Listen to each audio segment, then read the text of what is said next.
राहुल शर्मा, आप देख रहे हैं SPN 9 न्यूज। स्वागत है आपका हमारे इस खास प्रोग्राम में। प्रोग्राम की शुरुआत बिहार के मुख्यमंत्री नीतीश कुमार से। जी हाँ, लगता है बिहार के मुख्यमंत्री नीतीश कुमार इन दिनों अपना आपा खोते जा रहे हैं। और सबसे बड़ी बात तो यह है कि बिहार के मुख्यमंत्री नीतीश कुमार क्या दबाव में काम कर रहे हैं। ऐसा सवाल मैं इसलिए कर रहा हूं क्योंकि जो खबर मेरे पास सामने आई है वो ये बता रही है कि नीतीश कुमार इन दिनों बहुत ज्यादा एग्रेसिव मोड में नजर आते हुए दिखाई दे रहे हैं।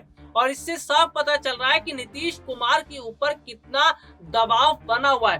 खबर की तरफ चलते हैं और मैं आपको बता दूं कि दरअसल बिहार के मुख्यमंत्री नीतीश कुमार जो हैं एक बार फिर अपना आपा खोते हुए नजर आए हैं।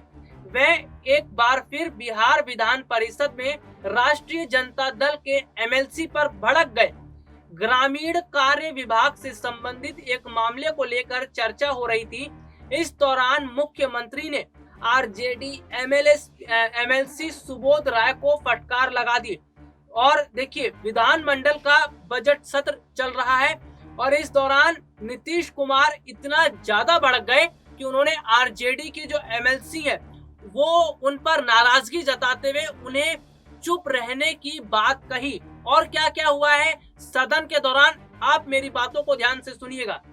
इस दौरान ग्रामीण कार्य विभाग से संबंधित RJD के MLC मोहम्मद फारूक ने कुछ सवाल किए। फारूक ने खराब सड़क का मुद्दा उठाया। फारूक के सवालों का जवाब ग्रामीण कार्य मंत्री जयंत राज ने दिया। इस दौरान सुबोध राय उन्हें टोकने लगे। बोलते बोलते सुबोध खड़े हो गए। जयंत इसके पहले अपनी बात पूरी करते कि सुबोध ने दूसरा सवाल पूछना शुरू कर दिया। यह देखकर नीतीश कुमार नाराज हो गए और उन्होंने अपनी नाराजगी जाहिर करते हुए RJD के MLC को फटकार लगाई और उन्हें यह तक कह दिया कि दोबारा वो सवाल ना पूछें क्योंकि इससे माहौल खराब होता है। यानी कि नीतीश कुमार एक बार फिर से यहाँ पर अपना आपा खोते हुए नजर आ रहे हैं। एक वाकया और आपको बताता हूं जब नीतीश कुमार बहुत ज्यादा भड़क गए थे। दरअसल बिहार में एक मर्डर केस हुआ था जिस दौरान पत्रकार नीतीश कुमार से सवाल पूछ रहे थे। बिहार की कानून व्यवस्था पर जैसे ही उस पत्रकार ने सवाल पूछा तो ऐसे में नीतीश कुमार इतना भड़क गए कि वो ये कह बैठे कि आप किस पार्टी से हैं, आप किस राजनीतिक पार्टी के पत्रकार हैं और आपको इस तरह की पत्रकारिता करना शोभा नहीं देता है। तो ये नीतीश कुमार का जो आपा खोता जा रहा है इसको देखकर ये लग रहा है कि लगता है नीतीश कुमार अब पहले से ज्यादा एग्रेसिव हो चुके हैं। और इसकी वजह भी मैं आपको बता दूं कि दरअसल जब से बिहार विधानसभा चुनाव के दौरान बिहार में JDU पार्टी को कम सीटें मिली हैं, उसका दबदबा बिहार के अंदर कम हुआ है, तब से नीतीश कुमार परेशान रहने लगे हैं। क्योंकि नीतीश कुमार ने ये नहीं सोचा था कि बिहार के अंदर ही JDU पार्टी को इतना बड़ा नुकसान उठाना पड़ेगा। और सबसे बड़ी बात तो यह है कि बिहार के मुख्यमंत्री का पद भी नीतीश कुमार नहीं संभालना चाह रहे थे क्योंकि नीतीश कुमार को यह पता था कि उनकी पार्टी JDU को कम सीटें आई हैं और कम सीटें आने की वजह से खुद नीतीश कुमार भी परेशान थे।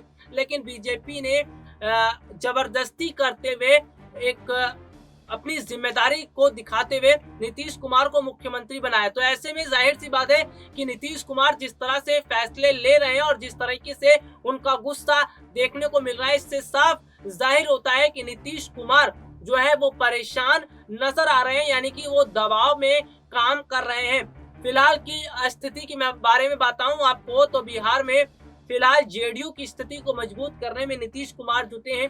पार्टी कार्यकर्ता जो JDU के कार्यकर्ता हैं उनको समझाने बुझाने में जुटे हैं और इसके साथ ही साथ और जो राजनीतिक पार्टियां हैं उनके विधायकों को अपनी तरफ करने की कोशिश में कर रहे हैं।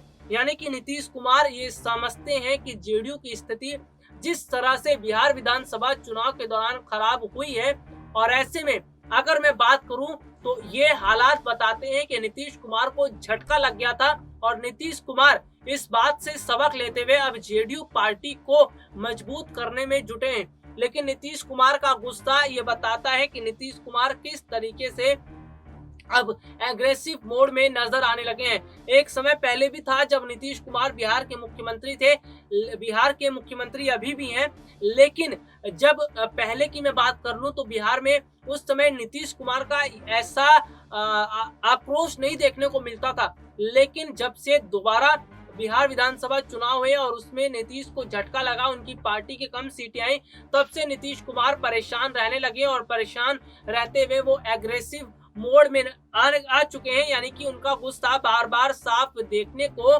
मिलता है। बिहार में इन दिनों सियासी हलचलें बहुत तेज हैं और सबसे बड़ी बात तो यह है कि जेडीयू अपनी स्थिति को मजबूत करने में लगा है। बीते कुछ समय पहले खबरें भी ये सामने आई थी कि रालोसपा के 40 से ज्यादा विधायक जो है वो जेडीयू के संपर्क में बताए जा रहे थे। तो यानी कि जिस तरह से जेडीयू अपनी स्थिति मजबूत कर रही है और ये दिखाने की कोशिश की जा रही है कि बिहार में जेडीयू का दबदबा अभी भी बरकरार है। ऐसे में जाहिर सी बात है कि नीतीश कुमार ये नहीं चाहेंगे कि बिहार के अंदर जेडीयू की स्थिति कमजोर हो, और जेडीयू की स्थिति बिहार के अंदर कमजोर होती है तो इसका सीधा सीधा नुकसान नीतीश कुमार को उठाना पड़ेगा। तो नीतीश कुमार ये कोशिशें कर रहे हैं कि किसी भी तरीके से बिहार की स्थिति को मजबूत किया जाए और बिहार की स्थिति को मजबूत करते हुए एक अलग रणनीति अपनाई जाए। बीजेपी के साथ गठबंधन है जेडीयू पार्टी का, और बीजेपी जेडीयू का गठबंधन जो है वो ये देखने को मिल रहा है कि खींचतान बहुत ज्यादा है। और सबसे बड़ी बात है कि बीजेपी और जेडीयू दोनों के बीच में जो कलह है वो बकायदा देखने को मिलती भी आ रही है और देखने को मिल भी रही है। तो ऐसे में जाहिर सी बात है कि जब बिहार विधानसभा चुनाव के दौरान बीजेपी ने ज्यादा सीटें हासिल की तो बीजेपी अपनी करने की बात कहेगी, लेकिन नीतीश कुमार को ये बात पसंद नहीं आ रही। तो फिलहाल नीतीश और जो जेडीयू और बीजेपी के बीच में जो अंदर खींचातानी देखने को मिल रही है, ये खींचातानी जो है वो मुश्किलों का सामना करना पड़ सकता है बिहार गठबंधन सरकार को, और इसका बहुत बड़ा फायदा विपक्षी पार्टी को मिल सकता है। बिहार में विपक्षी पार्टी की मैं बात करूं तो बहुत मजबूती के साथ तेजस्वी यादव वहां पर विपक्ष में मौजूद हैं, और तेजस्वी यादव इस कोशिश में भी लगे हैं कि किसी तरीके से उनके संपर्क में 10 से 15 विधायक आ जाए और वो वहां पर पार्टी बना ले, यानी कि अपनी सरकार बिहार में बना ले। तो ये बिहार में सियासी हलचलें तेज हो गई हैं। बिहार में जो सियासी हलचलें तेज हुई है, इसका फायदा विपक्षी पार्टियां उठाना चाहती हैं, लेकिन बीजेपी ऐसा करने का मौका विपक्षी पार्टियों को नहीं दे रही है। तो कुल मिलाकर स्थितियां कुछ इस तरह की बनी हुई हैं कि हाल फिलहाल में बिहार में सियासी हलचलें जो तेज हुई हैं, इसका जो है वो फायदा विपक्षी पार्टियां उठाना चाहती हैं, लेकिन क्या विपक्षी पार्टियां उठा पाएंगी इसका फायदा, ये तो समय बताएगा। लेकिन नीतीश कुमार का अब नया रूप और नया अंदाज देखने को मिल रहा है, और ये नया अंदाज और ये नया रूप बताता है कि किस तरीके से जो नीतीश कुमार है अब उनका रुख बदलता हुआ नजर आ रहा है, उनकी स्थितियां बदलती हुई नजर आ रही हैं, क्योंकि वो बिहार विधानसभा चुनाव में जो झटका उनकी पार्टी को लगा उससे नाराज थे। लेकिन अपनी पार्टी को मजबूत बनाने के लिए नीतीश सरकार जो काम कर रहे हैं, इसका फायदा नीतीश कुमार को मिलता हुआ नजर आ रहा है। हालांकि जो बिहार विधानसभा चुनाव के दौरान जिन नेताओं को हार का सामना करना पड़ा था, उनको बकायदा नीतीश कुमार ने ये सलाह दी थी कि कोई बात नहीं, जनता का फैसला है, स्वीकार कीजिए, लेकिन काम करते रहिए, अपने क्षेत्र में काम कीजिए, लोगों की आवाज को उठाइए और वहां जो लोगों को समस्या है उसको सुलझाइए, और इसका आपको फायदा मिलेगा। यानी कि नीतीश कुमार बहुत सोच समझकर काम कर रहे हैं और इसका फायदा नीतीश कुमार को मिलता हुआ नजर भी आ रहा है। फिलहाल के लिए आज मुझे इजाजत दीजिए, नमस्कार।